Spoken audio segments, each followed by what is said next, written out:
oportunidad quiero hablarles acerca de la relación jurídica tributaria y su actividad nacional, estatal y municipal, cumpliendo con la Cátedra de Derecho Tributario de la Universidad Fermín Toro, Guanare, Estado Portuguesa.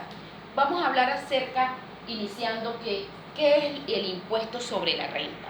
Podemos decir que el impuesto sobre la renta es un impuesto que se le paga al Estado venezolano a través del CENIAF sobre las ganancias o enriquecimientos obtenidos durante un año fiscal. ¿Cuáles son las características que tiene el impuesto sobre la renta? Bueno, podemos decir que debe ser, en primer lugar, debe ser establecido por la ley, debe haber una norma que lo establezca. En segundo lugar, debe ser proporcional y equitativo, es decir, no debe ser montos exagerados ni debe ir extralimitado, debe tener su proporción. Es un pago definitivo y que no puede ser devuelto. Es un pago que se cancela una vez al año y que este dinero no lo podrá devolver el Estado. A mayor renta, mayor tributación. Obviamente, mientras más enriquecimiento tenga el ciudadano venezolano, sea persona natural o jurídica, debe cancelar mayor tributación. Está a cargo de personas naturales y jurídicas, es para todos los ciudadanos. Es la cantidad que constituye una obligación. Esa cantidad que yo genere en el año es la que me va a decir a mí si estoy en la obligación o no de cancelarlo. La territorialidad. Cuando hablamos de territorialidad, estamos haciendo referencia al ámbito geográfico o espacial donde se debe impartir la norma. Es decir, lugar donde tiene validez la aplicación de un gravamen. Es también esta relación con la renta nacional y se refiere a la producción total de bienes y servicios. La territorialidad es el más común de todos los factores de conexión. Un Estado tiene la autoridad de gravar todos los enriquecimientos que ocurran dentro de su territorio y jurisdicción por derecho natural. Es decir, por el simple hecho de tener un derecho de territorio, el Estado puede solicitar a sus ciudadanos el pago de tributos. Periodicidad del impuesto. Cuando hablamos de periodicidad del impuesto, estamos hablando que es un impuesto de periodicidad anual, es decir, que va de año en año. ¿Cuáles son los lapsos de declaración y pago? Bueno, para las personas jurídicas y las naturales se dice que son entre los 3 meses siguientes el cierre del ejercicio fiscal, es decir, el 31 o último de marzo. ¿Y cómo puede ser el pago? El pago puede ser único o fraccionado. La primera parte con la presentación, la segunda parte a los 20 días y la tercera parte a los 40 días continuos. ¿Cuáles son las ventajas del impuesto sobre la renta? Se dice que es un impuesto productivo. Es un impuesto productivo debido a que produce un alto rendimiento a nivel fiscal. Es una de las formas del Estado obtener ingresos para solventar las situaciones económicas que se pudieran presentar. El aumento de su alicuota puede aumentar sus ingresos sin la necesidad de crear nuevos gravámenes, es decir, de crear nuevos impuestos. Por ser un impuesto, este debe ir aumentándose de manera paulatina y lo que garantiza un ingreso considerable sin necesidad de crear otros impuestos. Y adaptación a los objetivos de justicia social. Tiene una adaptación de justicia social como deducciones personales, progresividad, discriminación de la fuente de ingreso, porque es para todos los ciudadanos. Cuando hablamos del hecho imponible, ¿qué es el hecho imponible? Cuando hablamos de imponible es de imponer, es decir, de la obligación. El hecho imponible es una situación que origina al nacimiento de una obligación tributaria, es la obligación tributaria. Existen presupuestos fijados por ley para cada tributo y cada uno de ellos nace con un hecho imponible que lo origina según su propia ley. Es decir, que el impuesto sobre la renta tiene un hecho imponible basado en su propia norma. Los sujetos pasivos del impuesto sobre la renta. ¿Quiénes son esos sujetos pasivos o quiénes son aquellas personas que deben cancelar el impuesto sobre la renta? Podemos decir que están las personas naturales, En la norma establece cuáles son los ingresos que deben tener las personas naturales para cancelar su impuesto sobre la renta. Las compañías anónimas y las sociedades de responsabilidad limitada, las sociedades de nombre colectivo, las comanditas simples, las comunidades deben cancelar impuestos sobre la renta. Los titulares de enriquecimiento provenientes de actividades de hidrocarburos y demás actividades con esas de enriquecimiento. Las asociaciones, fundaciones, corporaciones y demás entidades jurídicas o económicas son las que deben cancelar el impuesto sobre la renta. También podemos hablar acerca de las tarifas aplicables a los sujetos pasivos. Existen 2 tarifas aplicables para cada sujeto pasivo. Entre la primera tenemos a la que es la más aplicable o es la para personas naturales y está establecida en el artículo 50. Esta se dice que es para personas naturales que residen en nuestro país.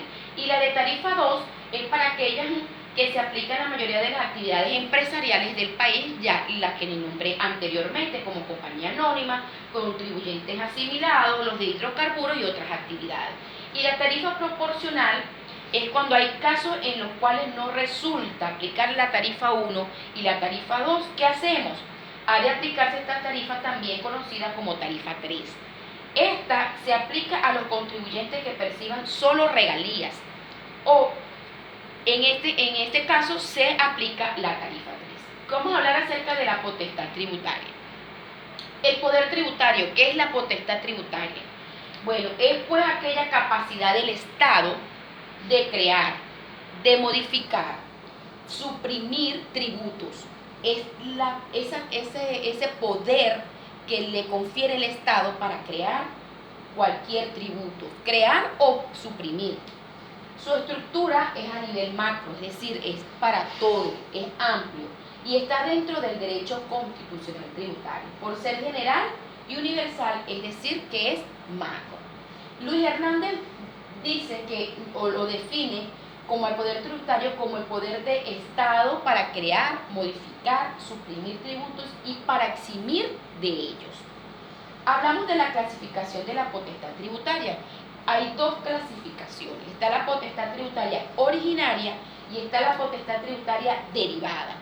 ¿Cuál es la originaria? Bueno, tiene su fuente y su fuerza en ser una facultad para crear, modificar, extinguir tributos sin necesidad de algún trámite o autorización.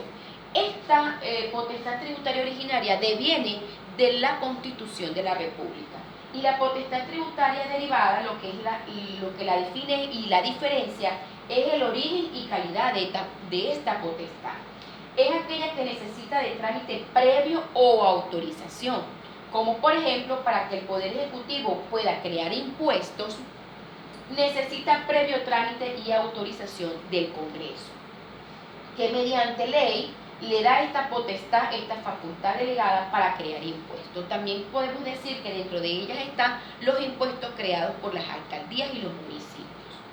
Los modos de extinción de la relación jurídica tributaria. Dentro de los modos de extinción de relación jurídica tributaria tenemos el pago. A través del pago, que es el cumplimiento de la prestación del tributo debido y debe ser efectuado por los sujetos pasivos. Esta es una manera de extinción. Una vez cancelado, obviamente se extingue la obligación. Formas de efectuar el pago, según el Código Orgánico Tributario, su artículo 41, establece que el pago debe efectuarse en el lugar y en la forma que indique la ley o en su defecto la reglamentación. Pagos a cuenta, según el Código Orgánico Tributario, los pagos a cuenta deben ser expresamente dispuestos o autorizados por la ley. Deben estar previamente expresados en la norma. El otorgamiento de prórrogas. La ley también le da facilidades de prórrogas al ciudadano. El artículo 45 del Código Orgánico Tributario establece que el Ejecutivo Nacional podrá conceder con carácter general prórrogas y demás facilidades de pago siempre y cuando la obligación no esté vencida.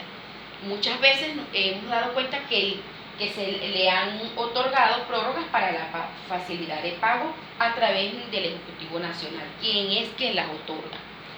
Las facilidades de pago, en cuanto a las facilidades de pago, El Código Orgánico Tributario establece que podrán ser acordados con carácter excepcional en casos particulares. Procedimiento para el otorgamiento de plazos para el pago. Los interesados para este otorgamiento de plazo deberán presentar la solicitud al menos 15 días hábiles antes del vencimiento del plazo del pago. Plazos de carácter particular. El Código Orgánico Tributario establece que en casos particulares y siempre que los derechos del fisco estén garantizados, y la Administración Tributaria podrá conceder fraccionamientos y plazos para el pago de deudas atrasadas. Y en este caso se causarán intereses sobre los montos financiados, los cuales serán equivalentes a la tasa bancaria vigente. Los efectos del pago. ¿Qué efectos trae esta cancelación de este tributo?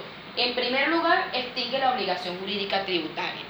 Una vez cancelado, se extingue la obligación. Libera al contribuyente de la relación tributaria que tiene con el Estado. Estos son los dos efectos que surten dentro de esta obligación. ¿Cuál es la determinación de la obligación tributaria? Bueno, se dice que es el acto conjunto de actos emanado de la administración de los particulares o de ambos coordinadamente, destinado a establecer en cada caso particular la configuración del presupuesto de hecho. Las formas de determinación tributaria del sujeto están la determinación mixta y sobre base cierta. La determinación mixta la realiza la administración con el sujeto pasivo, y sobre base cierta es aquella donde se considera todos los elementos que existen para conocer en forma directa el hecho que genera la obligación tributaria. Y la base presunta cuando no se ha podido obtener la información necesaria por acción u omisión del deudor, autorizándose a la administración a que recurra a hechos y circunstancias por su vinculación o conexión normal con el hecho generador de la obligación tributaria. Y la autodeterminación, que es el acto mediante el cual el propio sujeto pasivo contribuyente, por medio de él, hace su cancelación. Bueno, espero que les haya agradado. Muchísimas gracias